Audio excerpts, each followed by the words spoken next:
In this video, I'm going to explain how I assess whether this property is going to be profitable and whether it's worth offering on.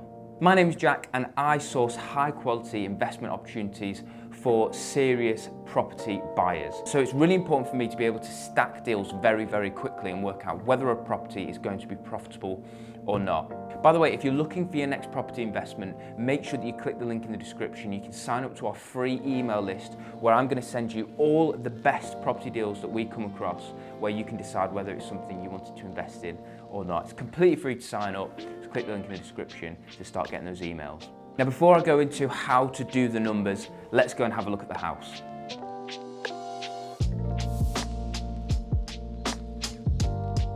So we're just on our way to a house in Manchester, in West Manchester.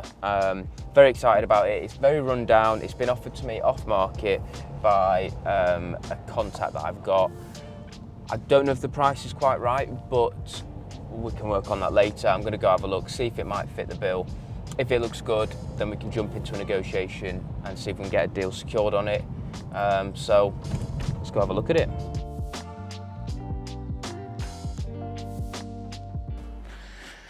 Right,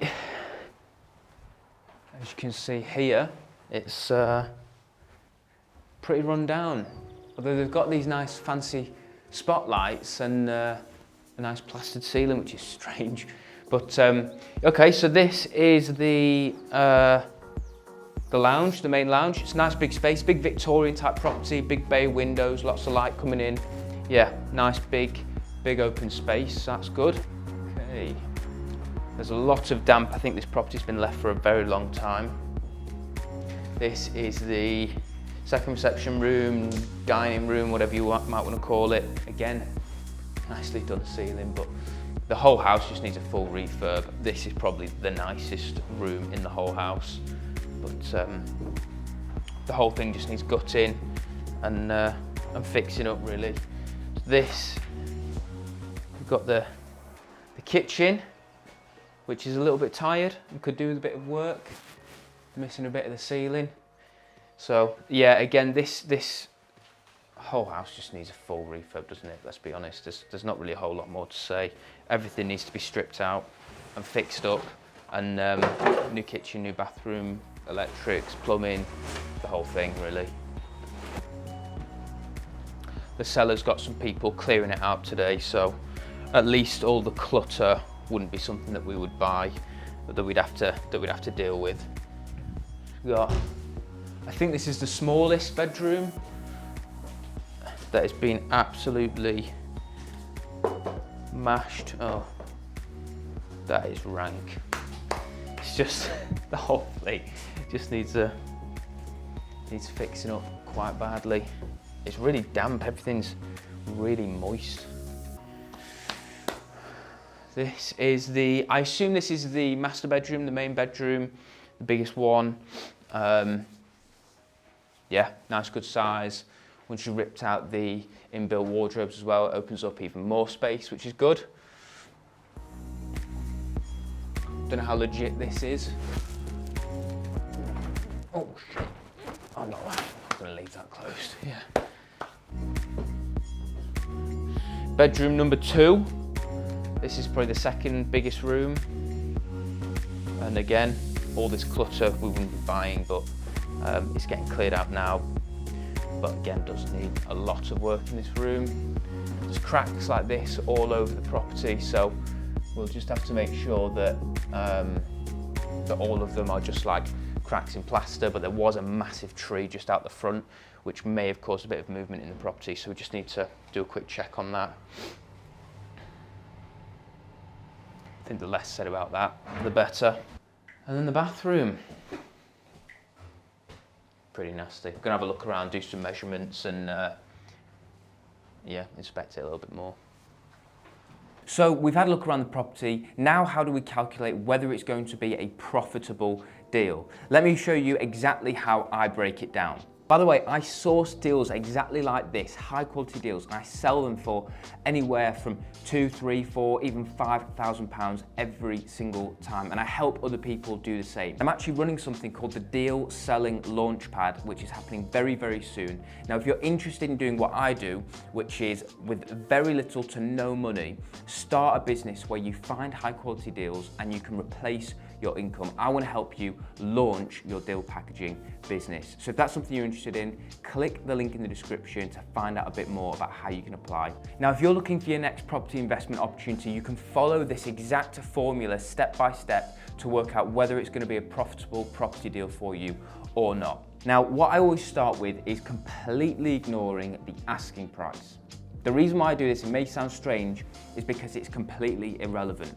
What I do is called reverse engineering. This is where you dismantle the end product of something to work out exactly how you get there and work your way backwards. Now, the product in this example is the house. My first step with every single property that I look at is to work out what the end value would be. What's the end product going to be? So if a property in the exact same condition, the same kind of size, the same number of bedrooms, in the same location, I want to be looking at exactly how much those things are selling for when they are in a good condition. So we need to start with the end in mind. What you've got to do is on any particular property listing, or even if you go onto Rightmove, at the very top of the screen, it will say house prices. This will give you a list of all the properties on Land Registry that have sold recently in the UK. So put in any postcode in that house prices area and you can work out exactly what houses are selling for. This will give you proof of exactly how much your property will be worth once it's done up. So in this example, we've got a 3-bedroom semi-detached house in Manchester. Now I know from doing research on this particular property anyway, the house actually next door, which also is a 3-bedroom semi, was in the exact same condition as the one we just looked at, but it sold for £230,000 last year. So straight away, I know that it's probably worth around 230, maybe 240 now in its current condition. But I want to work out exactly what it's going to be worth once it's sold. So I want to be looking at what has sold nearby. The other thing that we can do to work out more recent prices is you put in the exact same postcode, search within a quarter-mile radius, but you search and click the filter sold subject to contract. This will filter through properties that have actually had an offer accepted, and you can get a rough gauge on exactly what these properties have sold for. In some cases, I actually call up the estate agent and ask them how much has this property sold for. Sometimes they tell you, sometimes they don't, but it gives you a really good indicator of where the market is at right now. Now, from doing my research and doing a lot of looking into other properties in the area, speaking to agents, doing exactly what I've just shared with you, I've worked out that this particular house will probably be worth anywhere from 280 to 290 once it's completely done up to a really high standard. So let's be conservative and assume that the end value is going to be 280,000 pounds.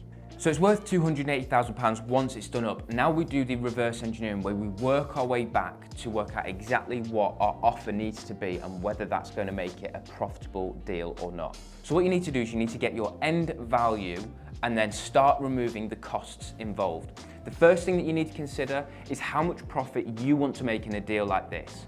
With a property with an end value of £280,000, I think it's fair to look for a profit margin of about £40,000. So we go from 280 down to 240. We then want to remove the bulk of the costs involved in the actual purchase and in the renovation. The main one being exactly that, the refurb costs. I estimated the refurb on this property to be around £40,000. We then want to take off the legal costs, the stamp duty, any holding costs if you're going to hold it for 6 months. Are you going to be paying interest on any kind of bridging loans, or if you're working with an investor, you need to work out how much interest you're going to pay in total, subtract that as well. You also want to subtract small costs that you might not always consider, things like council tax, utility bills, gas and electric, that type of thing. You want to subtract that as well for the whole time that you're expecting to be holding the property. Once you've subtracted your profit, the refurb and all the other costs involved, you'll have exactly the amount of money that you need to offer on this property, and you can work out whether for you that feels like a realistic offer or not. I've got the numbers here on my computer. We've got £280,000 as the end value, like I said. We've got £40,000 profit that we need to subtract. £1,500 in bills and utilities. We've got a £40,000 refurb budget, £1,200 for legal costs, £5,550 on the stamp duty, and let's just assume that I'm going to be buying it cash, and so there's no interest to be paid, just to keep it really simple. Starting with the end value and working our way back, removing all of those costs and the profit that we want to make, that means that I need to be offering £190,000 to make this deal a profitable deal and a deal that I would look at purchasing. Now, obviously, if I offered 200,000, that would mean that we get £10,000 less in the profit, but we also would pay a little bit more in the stamp duty and things like that. So every time you alter the purchase price, it will alter the costs that you're paying. It will also alter things like your interest payments, but you've got to work your way back and work out exactly what it is that you want to offer on a property that you're assessing. Now, when I spoke to the seller directly, they were looking for an offer around the £200,000 mark. So it's very realistic for me to assume that they might accept an offer of 190, maybe even slightly less for a cash offer that's going to be very quick to complete. Now, what I've actually ended up doing on this property is offering on it, getting it agreed around the 180 to 185 mark. And I've got it secured for one of my investors, and I'm going to be charging them a fee, a sourcing fee for this deal. Just due to my capacity at the moment, I can't take this kind of refurb on, but it's something that I think is a fantastic opportunity for any investor. So like I said at the beginning of the video, if you're looking for deals like this, make sure you click the link in the description and sign up to our free email list to find out more about the offers and the deals that we have available. All in all, I feel like this property is a very profitable opportunity. Now, when you're looking at your own properties and you're assessing your own deals, make sure to follow this formula to keep it really simple, really concise, and to be able to calculate exactly what you need to be offering to make a property deal profitable. Thanks so much for watching, and I'll see you in the next video.